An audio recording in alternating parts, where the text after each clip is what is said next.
Before we begin, 3 messages. So, you've taken some of the advice that has come from Untethered.tv guests, built an app, and now you're turning your attention to generating some hard-earned revenue.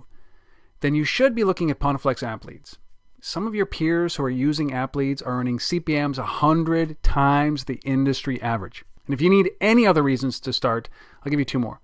You can run sign-up ads from top brands, the ones that you recognize, and it won't take your precious users out of your app. Go to appleads.com, that's appleads.com, to sign up. When my company needed to develop a key mobile product, one that I was counting on as a new source of revenue, I knew exactly who to turn to: Macadamian. They delivered on time with incredible attention to detail, and I was able to get product into customers' hands faster than I ever thought possible. I've personally known them for 10 years, and they do make great products even better. Check them out at www.macadamian.com. Here's a riddle.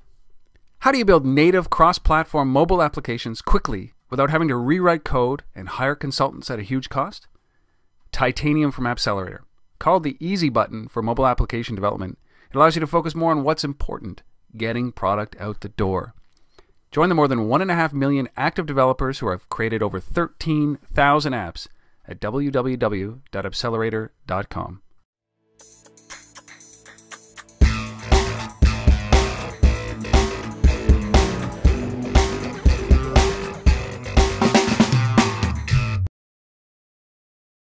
Hello, everybody!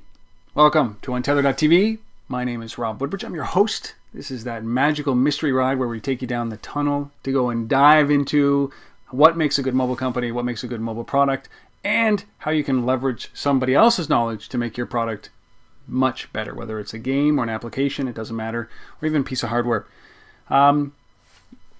Bringing somebody from Ottawa again, this time I was just actually at an office right next to his about 15 minutes ago, and ended up driving all the way back to my office in order to be able to do this. It just seems so silly, but I'm talking with Darren Pye, who's the CEO of a company called Going AFK, and we're here to talk a little bit about the company itself, but much more about their first product, which is a MMO, a mobile MMO with a whole bunch of stuff around location and gameplay and more, called Spy Am I. They've just launched in Canada, and the way he's described it is that they're doing a beta test in Canada before they launch it out into the rest of the world, particularly the US. And we are going to actually go through the process of building this, the process of actually marketing this, and the process of listening to customers, and a whole bunch more stuff. So we're going to get right into it. Darren, thanks for coming on, sharing this story. Really appreciate it. Be here. Happy to talk with you. So the real question I have is, let's begin with this, is that, you've got this company, Going AFK, which is the name of the company. Let's talk about that for a second. Going AFK? Going AFK, it originates in the gaming world. A lot of FPS players will be familiar with it, but certainly massively multiplayer online role-playing games like World of Warcraft, EverQuest, that sort of thing, they will know what it is, and they do know what it is right away. Going AFK is what you type when you have to get up away from the keyboard. So that's exactly what we are. It's away from keyboard. So we're taking that a step further and actually giving you a game to take when you're AFK. So that's where Spy Am I comes in. And Spy Am I is an extension of that, in that it is a massively multiplayer online game. It's location-based, so instead of using virtual locations in a virtual world, we use real locations and map the real locations to our game. So it's an interesting take, and I think that we're unique so far in the market. I don't expect that to last because it's just too good of an idea. So you quite literally, you build this game, Spy Am I. You take the persona of a spy, and it is triggered by real, actual locations that you're in. So walk us through a scenario here, so that people get an idea of what exactly goes on in the game. Okay. What we do is it's a Facebook integrated game. So if you've got a Facebook account, you can play our game. The game is free. What you do is basically, if you're, say, at a coffee shop, you can launch the game and register that you're at a coffee shop, like something like Foursquare. You can check in. We do support a check-in, although it's almost meaningless in our game. What the game is really about is you will see spawns there, and again, from the MMO world, the people know what spawns are. They're enemies that you can deal with. So you can attack them, you can do some things, hack some devices, defeat some enemy spies. But the main thing is you can pick up missions. And when you pick up missions, it's actual tasks that you have to do, which would be equivalent to like quests in something like World of Warcraft. And we have various devices that you can purchase in the game, or they fall off of enemies that you defeat, that sort of thing. And some of them you're given in quests, actually. And it might be things like, there's been a disturbance at the airport. We need you to investigate. And so you'll pick up the mission. Your handler, you might talk to your handler on your cell phone, call back to our Aegis headquarters. Aegis is the super spy. Super spy organization that you're part of. And they'll give you some instructions like, we're going to need you to do some scanning around for fingerprints or DNA, and you can do that at the actual location and, progress through your missions. Some of your missions might actually require you to travel to different places. So you might pick up a mission in a coffee shop that has a step that requires you to do something at a restaurant. So that's how we break it down. There's other location-based games that try to give you something to do at a location. We leapfrogged way past all that stuff, and you have real things to do. And the idea is that we want to engage the player with the location that they're at, and we want the businesses actually to be able to engage with the players. So, the long term of this is that we want businesses to be able to set up their own missions and give their customers an interactive, real experience. And that could be educational for the customer. I mean, missions, the thing about being a spy is spies are only spies part-time. I mean, the rest of the time, you're just a person, right? Yeah. So some of the missions in our games might be completely benign and non-spy related. Like one of the things we're really excited about trying to do is bring in not-for-profits. We would like to work with not-for-profits and allow them to have a presence in our game. And that way you might pick up a mission, say, for the Red Cross. And, maybe part of that mission is actually educating you about their needs as an organization. And for us, it's very easy to do. And we think, hey, if we can do that, do it for free for not-for-profits, let's do it. So the whole idea here is that, to get the user in, there are definitely MMOs. There are other MMOs that are available on the iPhone or Android devices or any mobile device.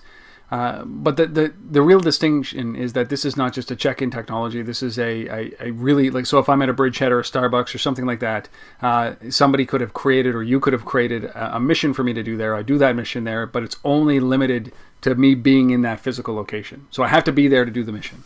No. Okay. That's one way that we're very different than, now this is we think one of our core innovations that we've done to location-based services. It's just basically, other companies, you check in.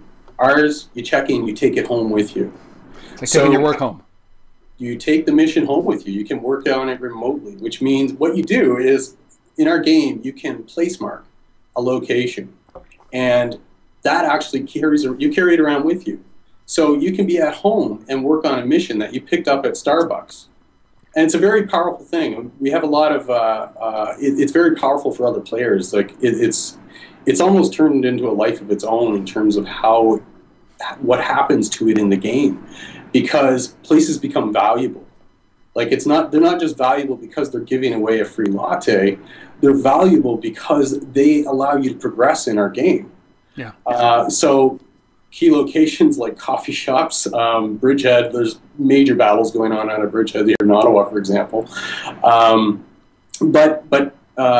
For example, if you pick up a mission and it requires you to visit a coffee shop, and it requires you to visit an airport, and it requires you to visit a hotel, you can go through your existing geolinks, which are place marks, and work on that mission as if you were virtually at that location. And you can actually see other players that are physically there and other ones that are visiting there remotely. So you actually see other players in our virtual world. You can communicate, create allies, that sort of thing. but the great thing is that, okay, I've got that one, but I don't have an airport. Well, that's where your allies might come in to help you. You can look at your allies, and if they have established a bookmark to an airport, then now you can leverage theirs and actually do that mission. But if you don't, you can help out your friends. Next time you're by the airport, do a check-in, or you're at the airport, do a check-in, work on your mission, create a data link, and now it gets broadcast to all your allies that you created a data link to Pearson Airport or whichever one you have, and now they get a notification and they're immediately jumping on top of it because everybody wants to build out their links. Well, the value for businesses there That's pretty incredible. It's crazy because it's not just, in a typical location-based app, you're wandering around and, you do a check to see what's nearby. And you say, okay, well, yeah, Starbucks, I'm at Starbucks, all right, great, I'll check in. But because we can take it home, now I can pick up new missions at home remotely to that Starbucks that may actually require me to go back into Starbucks. So let's say that one of the things that you can do in our mission is set up missions with codes. So a code-based mission would basically be, you do several steps, maybe you have to hack some devices, defeat some enemies, whatever, but you might hit a step where you have to enter a code. Well, that code can only be found at the physical location. So I picked up this mission at home when I was playing in bed, just before bed, because I'm trying to burn my energy before, so the next day it'll recharge.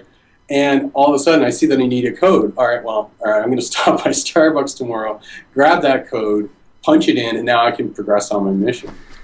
So, like this, Darren, I mean, what we're talking about here is not a simple game. No, it is not. No, and I mean, for those who are listening, eyebrows go up. Like, no, this is not a simple game. I mean, this is a very complex undertaking. So, let's come back to it because you basically you've raised about 1,000 questions, and we're going to be here all afternoon, I think, which is good. This is the 9-part interview, right? Talk about. So how long have you been doing development on this? When did you start Going AFK? I left my job May 5th of last year. So just over a year ago. Just over a year ago. Okay. And when did you start working? When did you start working on Spy Am I? Well, prior to that, for about 2 months leading up to it, we really had it in our heads that we had to do this. I mean, the idea is just too strong. So what the idea? Sorry, the idea that you had to build an MMO.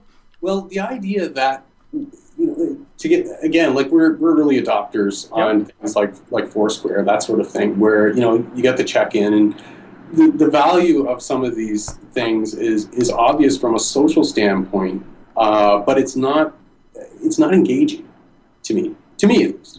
Yeah. And we were thinking it might not be engaging to some other people. So what could we do? Well, we're big gamers. I mean, I built my first game when I was 12 years old, which was a long time ago.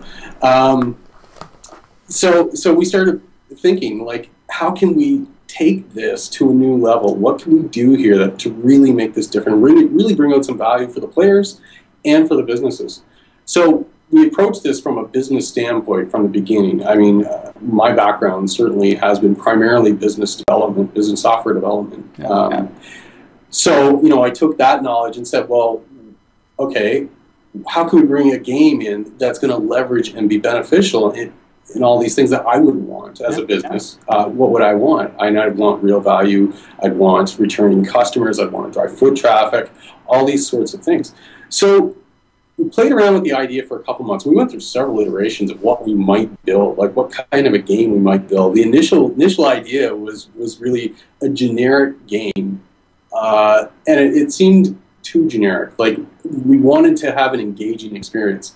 And I think the more generic you go, the less engaging it becomes. I mean, you can just have a simple task-oriented type of thing where it's do this and get something, but that's not engaging, and it's not a memorable experience. So we went past that, and then we probably got a little too focused and maybe a little too stuck in an idea, which was zombies. Zombies are everywhere. We love who doesn't love zombies? But again, thinking about that, it's kind of limiting our market a bit. And because we're actually 3 founders, I'm just one of 2 others, and Andrea, who's our female portion of this, stuck up for the ladies out there and wanted something that would be a little more attractive for them as well, and you know, and it's a good thing. I mean, we love her input; she has great input. And so zombies went out the door. So zombies went out the door. She didn't think that they might, that they really get onto that idea. And we ended up on spies, which is funny because the initial conversation that we had was spies. Like, wouldn't it be cool if you could be a virtual spy in the world? And that was the first 5 minutes of Going AFK, 2 months before I left my job. And about 4 months later, after planning the game mechanics, we were right back there and right back in that spot. It says something about going with your gut, doesn't it? Right? First reactions, initial reactions. Yeah. Yeah. So it took a lot to figure out how to map that, and it's it could be an action game. But again, that's not really casual friendly. We wanted something that was casual friendly, and there's limitations. I mean, obviously, you cannot sit down and spend a half hour playing our game at a Starbucks, at least not without looking silly. And I don't think you can with any other one as well. Although, saying that, apparently people are doing that, so good on them. Well, I mean, when you were making the decision to go, was it, it could have been an adventure or an action game like what we see right now. Like an Angry Birds type of game, or something that, there were levels that you leveled up and you continued down that path. But, that decision between going MMO and action game, was that a hard one, or was it always, listen, we got a MMO, is it?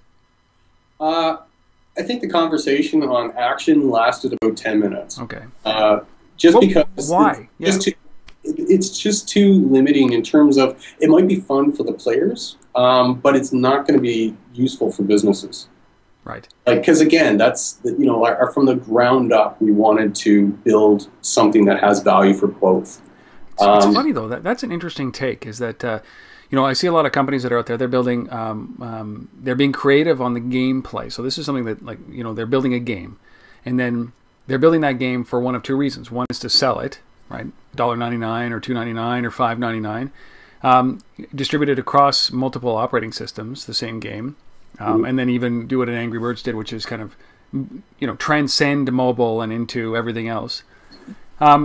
And then the second way that they looked at it was, if they're not going to charge for it, they were going to do a freemium model, which is power-ups and advertising, in-app advertising to generate revenue. But you guys decided that, listen, what we're going to do is we're going to build something that is fun to play, but it also has a branding exercise or branding capability inside, so that the businesses, because it's location, so that the businesses can benefit from the fact that I did stamp Starbucks and I took that home with me. Mm-hmm. Exactly. Okay. So we want to give businesses a virtual presence in our virtual world, and it really is that. Like, I would say that most location-based apps gauge how many check-ins they get as one of their primary metrics. Sure. For us, one of our primary metrics is how many times did a player visit that location. So in different apps, you would simply see a list. You would see a list of, there's Starbucks, and there's Zellers, and there's whatever, Walmart. And you might check in on the one that you're actually at, or the one that you're going to be at, and that's great. But that's only one mark. Yep. For us, what we want is that we want to know where you're actually visiting, because people probably don't check in as often as they would visit locations in ours, because it's a benefit to visit a location, a virtual location. So I might go down that list and say, well, okay, I'm at Starbucks, I'm going to visit. I don't feel like checking in today, but I'm going to visit because I want to see what's in there. I want to know if any of my friends are currently here, really, or virtually here, because they can, again, map in with their links. And I also want to see what missions that they have available at this location. Right. So so let's talk about this. Is that, there's definitely what I love about the idea is that there's definitely a thought from the very beginning about revenue. Mm-hmm. Right. There was a thought about revenue, but yes. And we're going to come back to that piece. You you quit your job in May. You've been kind of thinking about this for 2 months. So, that's kind of March time frame. You're in there in May, full time. You start ruminating. You decide in spies, like June, July time frame. Is that when you start development? Well, the first task we had was raise money. Raising money, yeah. Yeah, so, we knew this was not going to be cheap. So you quit your job before you raised money? I quit my job before I raised money. I had that much faith in this idea. That's wicked. All in is all in, right? Oh, exactly. That's the way, go big or go home. Yeah. And you haven't gone home yet. So you're sleeping in your office, right? Is that... Sitting in my office. So far, so good. So, so you quit your job before you raised money? Yes. And yeah. Well, with that, it's... I come from a business background, so I've been an architect in some fairly large things. So I had some confidence in my resume being able to help me do this, and some initial feelers out there of what do you guys think? Do you think we can do this? And it was pretty good positive feedback from some people that I did know. So I looked at my wife and said, we got to do this. I mean, this is the opportunity here.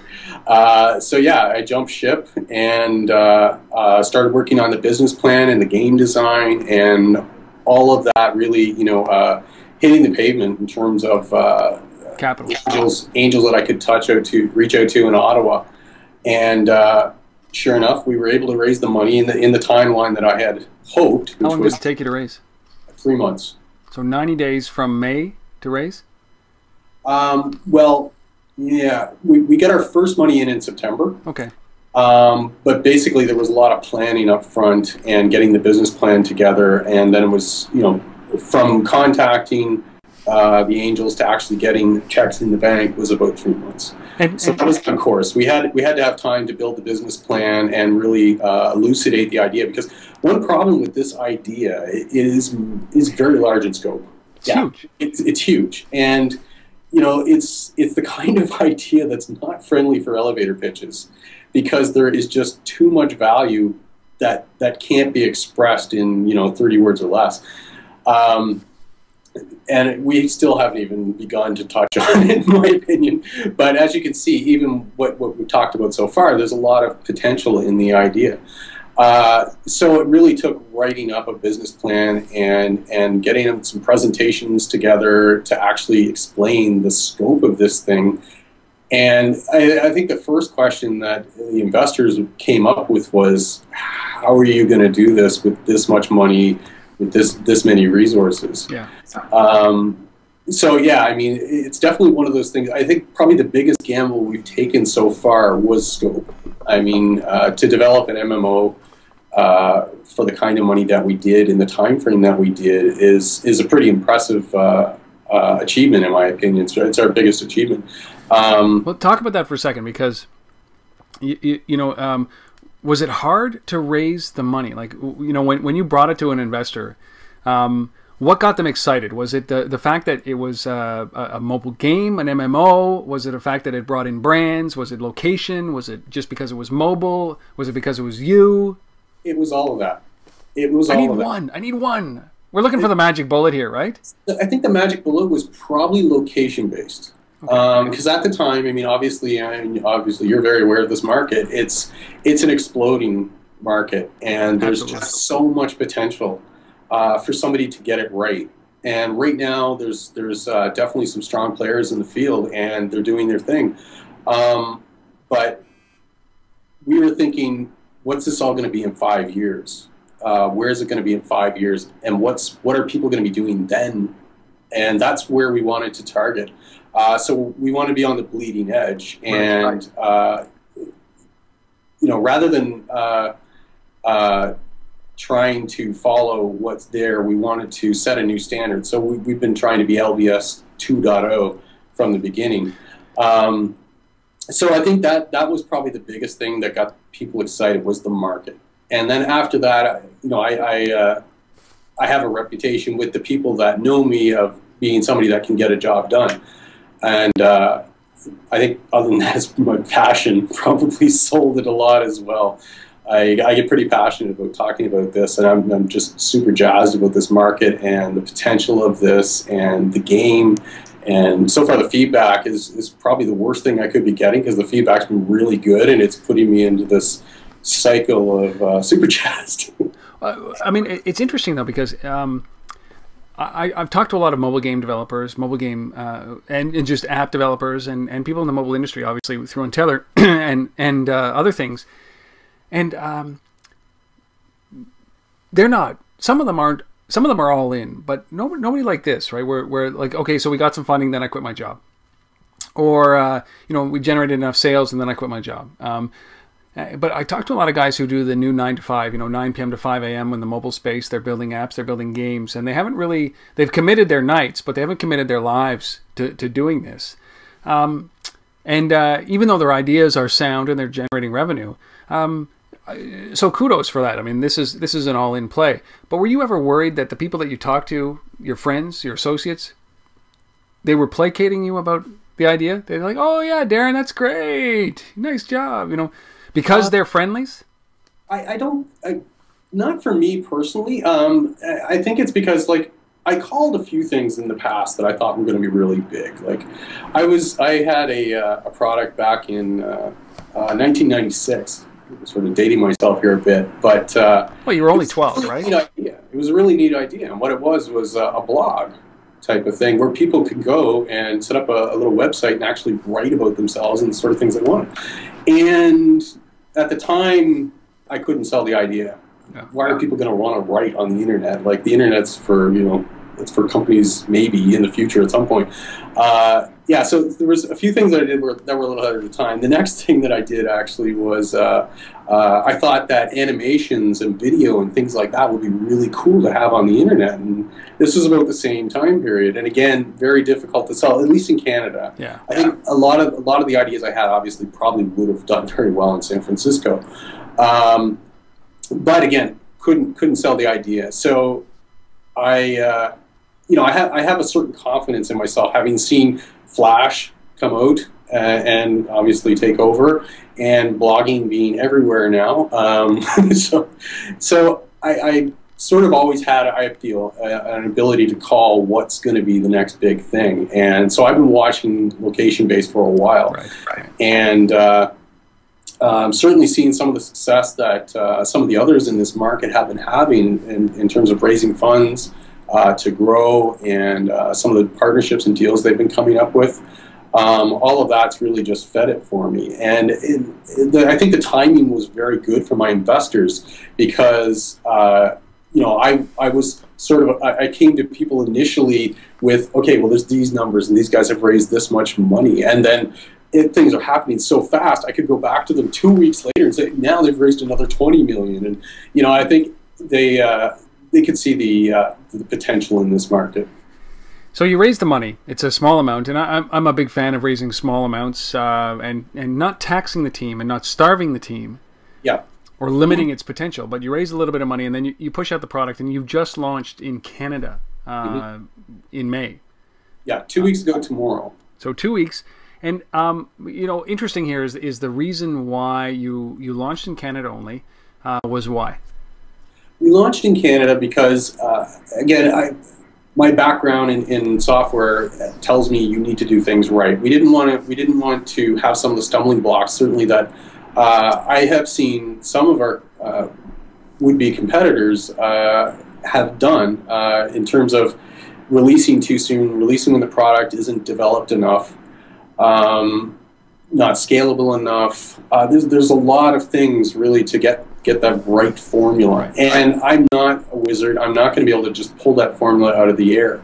So we're using Canada as a test bed to learn. So we're looking at, we've got tons of analytics in the game in terms of, how long are people using it, where are they using it, how many locations are being added to our database continuously. So we want to analyze all of that and analyze the gameplay. I mean, again, like, the biggest difference between us and everybody else in this space is we are a serious game. Yeah. This is it's a game that you can pick up if you don't play games, and you can do little bits and have fun. And if you're hardcore, you can go all the way, and there's a lot to discover in it. But the problem with that is the more in-depth the game is, the more chance there is that you're going to get it wrong. So really, we went through an alpha phase as well. I mean, the first time we met you, we were just nearing our alpha.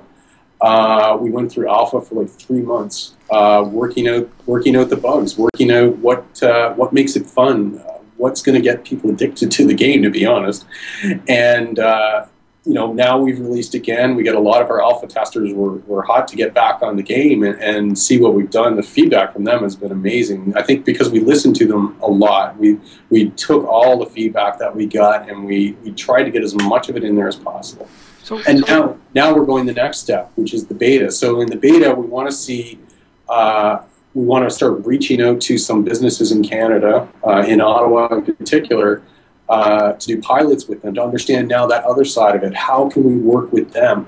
What sort of a model can we set up that's manageable for them and for us to allow them to publish missions or just have a presence? And how would they like to brand? Like, one of the opportunities in our game is that we have virtual items. So these might be augments or things that make your character stronger, or hacking tools, or whatever. So, you know, there's a real branding opportunity there. So I would like, for example, if a franchise coffee company wants to work with us, if they wanted to brand their coffee, for example, as an augment in our game, because the game is not really serious. It's not all out spy. There's a lot of humor in the game, and that's really one of the best feedbacks that we've got, is that the game's just got some funny things in it. And so let me ask you about this, Darren, because you know, there's a long development cycle. You know, the misnomer in mobile is that it's I mean, rapid application development, but there's a lot of complexity in what you've done here. Was there ever a moment where you just said, listen, you know, in order to do this right, we got to start scaling back? I mean, did you ever look at this and just say, this is a mountain that we're never going to be able to achieve, so let's pull out some features, let's just get this up and launched very quickly, and then start to add as we go? Well, yeah, I mean, there's always that to a degree. I mean, you can't get everything in there that you'd want, at least not with our budget currently. So yeah, we did have to, I mean, again, the more complex a game like this is, the more potential there is to add in even more. And every new element that you add can, you know, it almost goes exponentially in terms of the complexity that you could end up inadvertently creating. So we did have to pull it back, but I think we were solid in that we came up with a very thorough design document of what the game was going to be, and sort of virtually played it. You know, and we came up with some new mechanics that you won't see in other games, although I would expect somebody would probably imitate it. But basically, for example, how you hack devices and that sort of thing. So we had to come up with some new mechanics to keep it simple, but still at the level where you feel like you're actually doing something. You know, yeah, gameplay is very important. Exactly. Gameplay and UI are very important. It can't be too complex so that you know, it's too challenging or complicated for the average person to use, because then the brands aren't interested at that point, I would say. Yeah. And again, it's got to be able to be played in a few minutes. People aren't going to be able to sit there and think about it for 20 minutes, how they're going to deal with this particular enemy. They need to be able to deal with it now if that's their mission step and they're on their way home. So yeah, there's a lot of things that we want to do in the future. We have a list that's crazy that our players are practically screaming for, and I think that's a good thing. I mean, because to me that means there's buy-in. Like they're taking ownership of it. I would say that's one of probably the biggest compliments that you can get is, in a way, they're a little upset that this isn't there, but they're upset because they care. And you know, that says to me we're on the right track. So we definitely want to add those things in, and we are planning again from the beta that we're running now. We're collecting a list of features that we want to get in for the US launch, so where we're going to bring it up again. And I don't think the list will be quite as extensive as I'd like. I'd like to get in a lot more things, but again, it's a matter of time, and you gotta call it at some point and say, okay, we're going to go with this. So let's talk about this. You know, one of the biggest challenges that people are having today you know, I've downloaded apps. I've got folders and folders and folders of apps on my iPad and my iPhone. I don't go back to them. I mean, I have my front screen basically on my iPhone, and those are the apps that I use.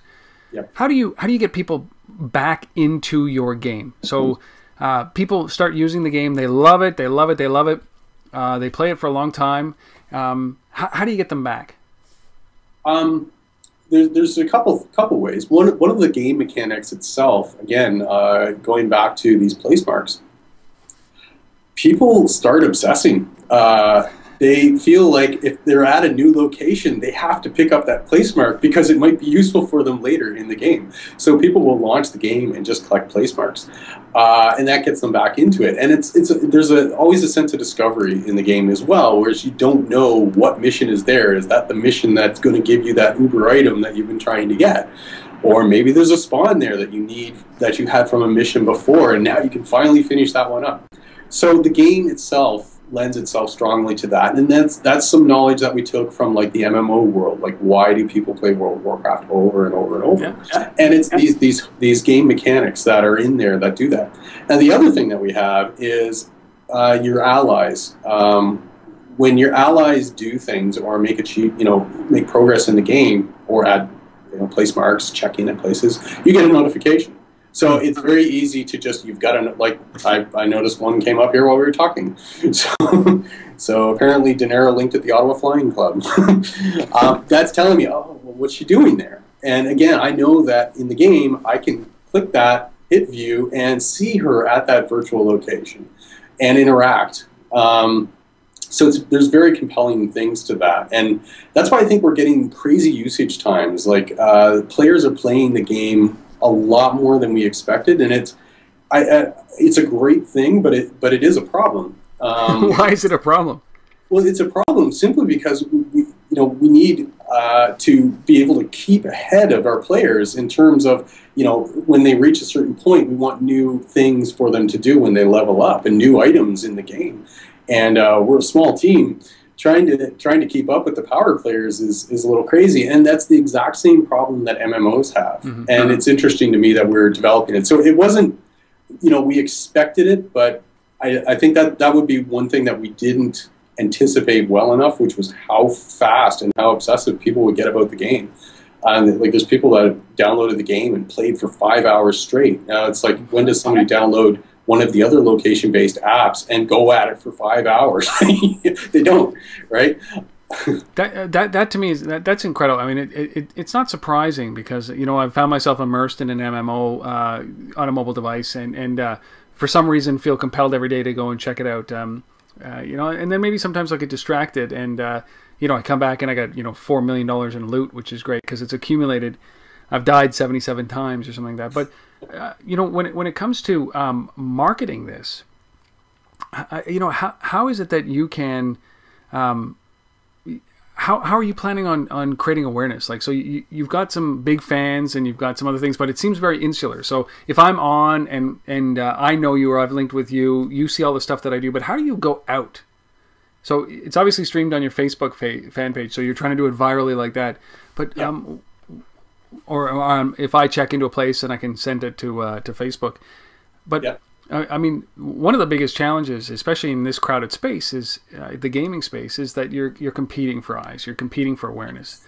Have you thought that through about how you're going to go out and market this thing? Well, we're using Canada to try to learn from that. So we want to make our mistakes in Canada, and we want to learn, what are the best approaches. What are the best approaches to get the game out there? What can the game do on its own merits, and what needs to have dollars thrown at it, basically. Yeah. So there's a lot of different things that we can do. Like, one of the things that we're doing is we're building posters, which are actually pretty cool posters for Spy MI that we want to give to businesses. So again, we're going to allow businesses to have a free presence in our game, which is sort of even limited branding capabilities. Like, we've got missions, and a nice little poster that's kind of cool that they could just stick in their window or whatever. So there's that sort of thing. But reaching out to businesses, obviously, that could take a lot of money. Yeah, a lot of time, a lot of resources. A lot of time, a lot of resources. So we're seeing, we want to measure what value we get from that, like in terms of players, new players. So again, we're piloting with some Ottawa businesses. Hopefully you'll start seeing some Spy My posters soon. And, we want to see what that does for our traction. How does that help? If I put one poster down, how many new players does that equate to? So we're going to take all of those metrics and bring that back in and then develop a full marketing package and plan for the U.S. We are working with a marketing guy who's awesome here in Ottawa, who's got some great ideas. We are also investigating, working with some specifically app marketing firms. Mm-hmm. Publishing companies, we haven't engaged any yet, really, but we're thinking of that as well. One of the things we're doing is cross promotion. So we're going to be integrating with some software that has our game appear in other games, and we will show other games in ours. Yeah. So cross promotion is another avenue. But again, we're trying to gather all of this up and understand it because we're learning ourselves. I mean, I want to approach it methodically. It's great that we have Canada, right? Because it's a small enough market. It's like less than the size of California, the state of California, in terms of population for our entire country. So beta test is probably a good approach inside of Canada, to manage not only product usage and what works and what doesn't from a marketing standpoint, but also server load and what capacity issues that might happen. It's great that way. Obviously, limiting the rollout. So let's bring it down to the revenue side. So I think that if you've listened to this whole interview to this point, this whole episode, you absolutely know that there's this is a branded play. But then you just said that you're giving away, it's free for stores. Limited branding is free for stores to add their own missions and all that kind of stuff for locations. So I mean that was my big hey, this is how you're gonna make money moment. But now you're giving it away for free. So we're not giving everything away for free. Okay, so there's different tiers, right? Is that what you're looking at? We're trying to apply almost the microtransaction model that you see in app stores now to the real world businesses. So what we'd like to do is give everybody a presence, but then they can take it to the next level by purchasing essentially things for their virtual world. One of those things might be to have their icon for their location actually be their logo. Another one in the game, there's a background behind all of the icons that represent the different things that you're interacting with. We want to be able to allow them to, for example, take a picture of their own real business and actually use that as the background that players will see in the game. And then it gets into, we might have a default mission that is available for them to customize, but then several other missions that are more in depth that are designed by us to be reoccurring for the player so that the player will want to come back and deal with these missions. So there's different tiers. And finally, the last step of that, I would say, is we have an opportunity that, again, doesn't exist for the other location-based apps, which is to place virtual items in your location. So one of them, for example, might be a virtual slot machine where you can use your in-game money to try to get cash. So you could actually go to the virtual version of the Starbucks where you're sitting there and gamble away some of your money, all in-game, so it's not really money. Another thing might be we have something in the game called rep. So at every location the player visits and defeats enemies at, they gain rep points. And in the future, what we want is businesses to be able to, for example, add a vendor at their location which sells special gear for use in the game that can only be purchased if you have above certain levels of rep. Sure. So the player has to really interact with that place in order to get those virtual items. And to me, that's much better. I mean, I think then, it's great to give away things, and obviously we want to support that as well. Like you could set up a mission where at the end the player gets, half off their next sandwich or whatever. But we also would like the business to be able to give the player something that they can take home. Yeah. And that's what we're all about. We're all about take it home. So take the business home, take it home with you, but also take home some of these virtual goods. So you might get a virtual good, which is free essentially for the business because it's just a virtual item. But that virtual item could be branded. It could be like a Starbucks large latte, and that particular thing is an energy boost. So when you use that in the game, it reduces your energy required to take steps. Things like that. Things where the player can now take that and leave and actually be reminded again when they go to deal with an enemy or a hacking thing. They'll actually see that Starbucks come up there again, and hey, that's a great latte. I want to go back there because I want to get another one of those. Those are great in the game. It's very interesting. Like you talking about virtual goods, I can see that where Starbucks would sponsor the Power Up latte, where you could use it in so something a mission that required additional strength. Well, in your bag of items, there was the Starbucks Power Up latte that you could drink virtually, and it would give you the an energy boost or something like that, right? That's exactly. That's it exactly. It's like, I think that's a challenge. You said something that at the very beginning of this, that around the zombie concept, which was you got stuck in an idea, right? And I see that quite a bit, is that people get stuck in an idea, and it's really the great companies that break that cycle of being stuck in an idea, realize that maybe that I'm in love with the idea, but it's not a great idea in the long run. With a game like this, Going AFK is a company. SpyMy is a game. And obviously you want to start to do other things with Going AFK. How deep do you go with? There is a master plan. Okay, but how deep do you go with SpyMy? We're spies. So nice. We've got a plan. The plan is essentially the game SpyMy, I'll be honest, is a Trojan horse. It's a Trojan horse to get into the market, but we are building a platform. So the real story behind Going AFK is the platform that we're using.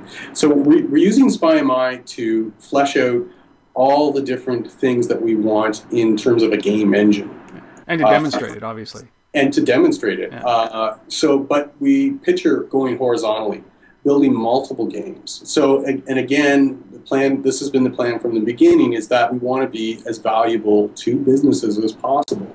Because in the long run, I think the real dollars are in the business side. Although we do have microtransactions in the game now that have been generating surprising numbers. Like we're getting a 7% rate of purchases per users, which is nuts. Where you normally, like even Zynga is happy to probably get 1 to 3%. Sure. So far, but it could just be initial players, or maybe we did get something very right. We're not sure yet.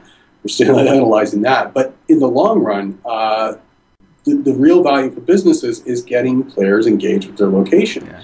And we're not going to be able to do all that for the spy game.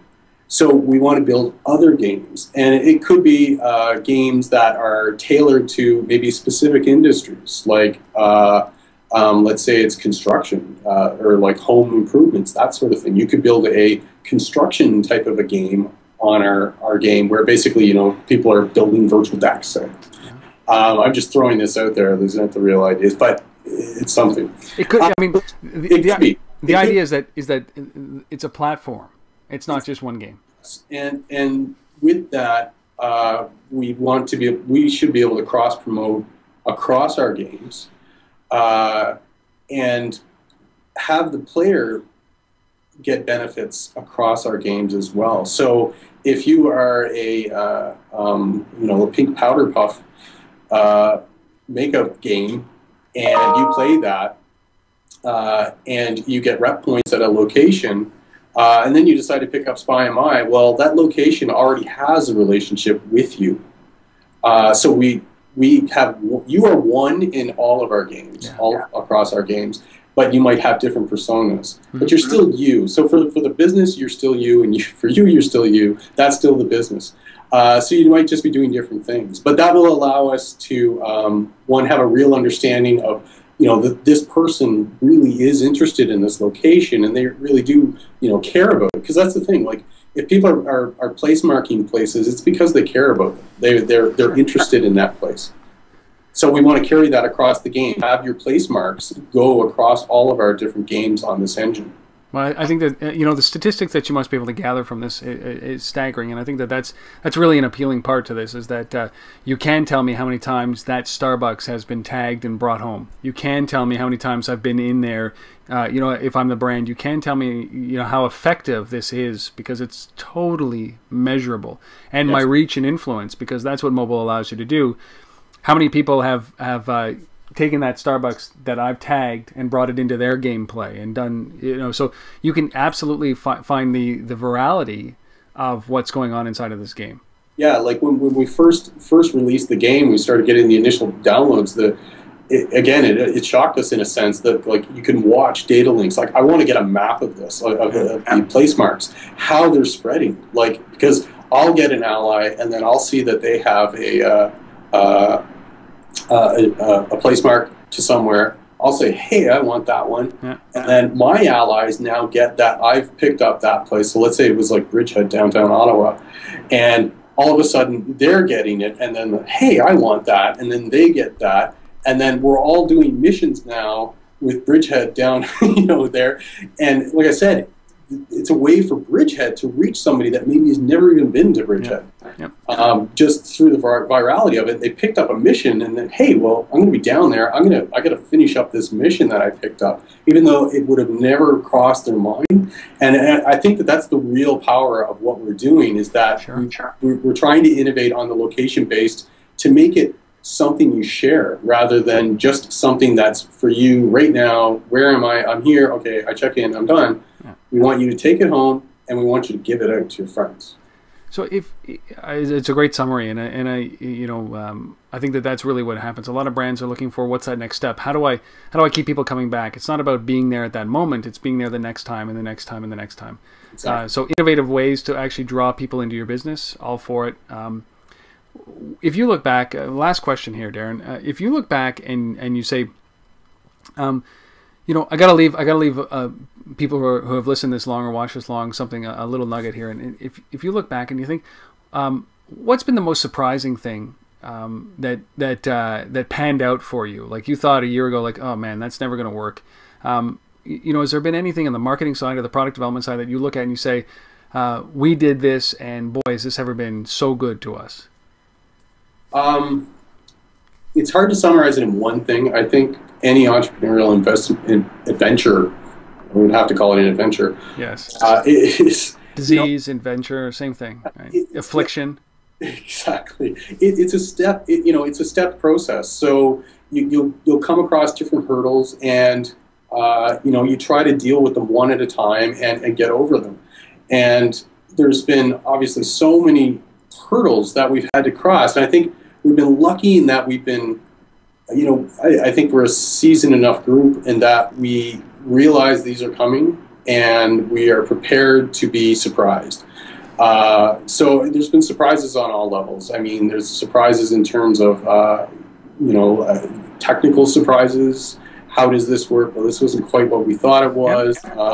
There's been surprises in terms of, certainly surprises in terms of the gameplay. I mean, so far it's exceeding my expectations in terms of how people are playing it, and some of the things like, for example, the place marks. It wasn't in the original idea. It formed during that summer when we were really trying to flesh out what this game could be. But we didn't realize the potential of it. We adapted to that as we saw feedback and how people are using this, and it's like, wow, this could be the next big thing here, because the way that this is spreading, the way it goes viral internally within the game is crazy. So yeah, we wanted to adapt and capitalize on that. So we've made changes, and again, that's what I think. I think the thing that we've done best right is taking it a very cautious approach to how we release it, because this might be a bit against the grain, but I'm going to say it anyway. I mean, a lot of people say develop the minimum viable product, and to me, that's not right. You can't do that in such a competitive market anymore. A couple years ago, if you're going on the App Store, yeah, I would say minimum viable product. Today, it's minimum awesome product. You've got to have awesome behind it, or it's not going to be able to go anywhere. So we were coming into this understanding that, and planning to take time. I mean, a year doesn't sound like a lot of time to develop what we've done, but I think considering the resources that we have fortunately had to put at it, that is a fair bit of time. And the market evolved during that, and we were aware that this was going to happen. We were aware that other LBS apps were going to evolve, and we were aware that the App Store is constantly exploding and growing. It's up to, what, 600,000 apps now. Yeah. So it's crazy. We knew that, and we planned to land where we are now, in a place where we've got an awesome app, and we're now set to be able. I think we're trying to enable ourselves to be successful. Not just trying to be successful, we're trying to enable ourselves to be successful. And that would be what I would recommend to anybody that's trying to start to enable it.